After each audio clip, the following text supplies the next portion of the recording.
Video 4। Invest कितना करें, stop कहाँ लगाएं और बिगिनर्स की सबसे बड़ी गलती। दोस्तों, शेयर खरीदना सीख गए, अच्छी कंपनी चुनना भी सीख गए। अब सबसे बड़ा सवाल आता है, कितना निवेश करना चाहिए, कब रुकना चाहिए और कब बेचना चाहिए। और सबसे बड़ी बात, बिगिनर्स कौन कौन सी गलतियां करते हैं। ये वो बातें हैं जो राहुल को भी नहीं पता थी और उसके कारण उसे शुरुआत में नुकसान हुआ। तो चलिए आज हम सही तरीका सीखते हैं। कितना निवेश करें, हाउ मच टू इन्वेस्ट। पहला नियम, अपने खर्च से बचा हुआ पैसा। जब राहुल स्टॉक मार्केट में आया था ना, तो वो सोचता था कि 10,000 20,000 एक साथ लगाना चाहिए। लेकिन नहीं, मैंने उसे कहा, निवेश उतना करो जितना खोने पर भी आपकी नींद न टूटे। पहली बार निवेश करना है, 500 रुपए, 1,000 रुपए या 1,500 रुपए। बस शुरुआत इतने से ही करो। महीने की इनकम का सिर्फ 10 से 20%। राहुल को एक आसान फॉर्मूला दिया, सैलरी का 10% मिनिमम, सैलरी का 20% गुड, सैलरी का 30% very good, only if budget allows. शुरुआत छोटी रकम से लेकिन नियमित रूप से करो। कहाँ रुकें, व्हेन टू स्टॉप। तब रुकें जब आपकी सीख कंप्लीट हो रही हो।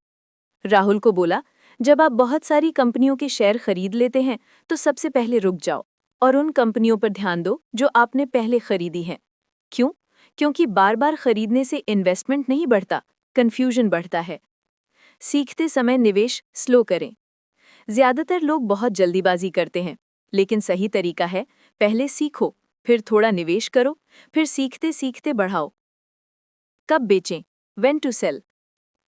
बेचो तब जब कंपनी खराब होने लगे। मैंने राहुल से कहा, कंपनी खराब हो रही है, इसके संकेत हैं। प्रॉफिट गिर रहा है, सेल्स नहीं बढ़ रही, कर्ज बढ़ता जा रहा है, मैनेजमेंट में गड़बड़, लॉन्ग टर्म चार्ट नीचे जा रहा। ऐसी कंपनी से धीरे धीरे निकल जाना ही बेहतर है। बेचो तब जब कोई कंपनी बहुत ज्यादा चढ़ जाए। अगर कोई शेयर बहुत तेजी से बढ़ गया है और आपने अच्छा मुनाफा कमा लिया है, तो आप प्रॉफिट बुक कर सकते हैं।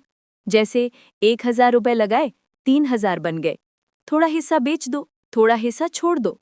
इसे कहते हैं पार्शियल प्रॉफिट बुकिंग। बेचो तब जब आपका टारगेट पूरा हो जाए। राहुल ने एक टारगेट सेट किया था, 20 से 30% प्रॉफिट, और वो बिना लालच किए बेच देता था। टारगेट सेट करना बहुत जरूरी है। बिगिनर्स की सबसे बड़ी गलती। गलती 1, किसी और का देखकर शेयर खरीद लेना। दोस्त बोल दे, यूट्यूब वाला बोल दे और बाय कर लो। ये गलत है, कंपनी खुद समझो। गलती 2, लॉस देखकर डर जाना। शेयर थोड़ा नीचे गया, बेच दिया, शेयर ऊपर गया, खरीद लिया।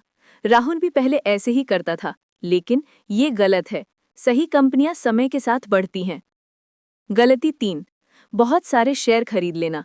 बिगिनर्स की सबसे बड़ी गलती, हर कंपनी का एक एक शेयर खरीद लेना। नहीं, 5 से 7 अच्छी कंपनियां काफी होती हैं। गलती 4, शॉर्ट टर्म में पैसा कमाने की कोशिश करना। 5 दिन में अमीर बनने का सपना सबसे बड़ा धोखा है। स्टॉक मार्केट मैराथन है, 100 मीटर रेस नहीं। तो दोस्तों, अब आप जानते हैं कितना निवेश करना है, कब रुकना है, कब बेचना है और बिगिनर किन गलतियों से बचें। यदि आप राहुल की तरह सीखते हुए आगे बढ़ेंगे तो आपका फ्यूचर भी स्ट्रांग बन सकता है। अगले वीडियो में मैं बताऊंगी एसआईपी क्या होती है, क्यों बिगिनर को एसआईपी से शुरुआत करनी चाहिए और एसआईपी कैसे करें। फिर मिलते हैं अगले वीडियो में।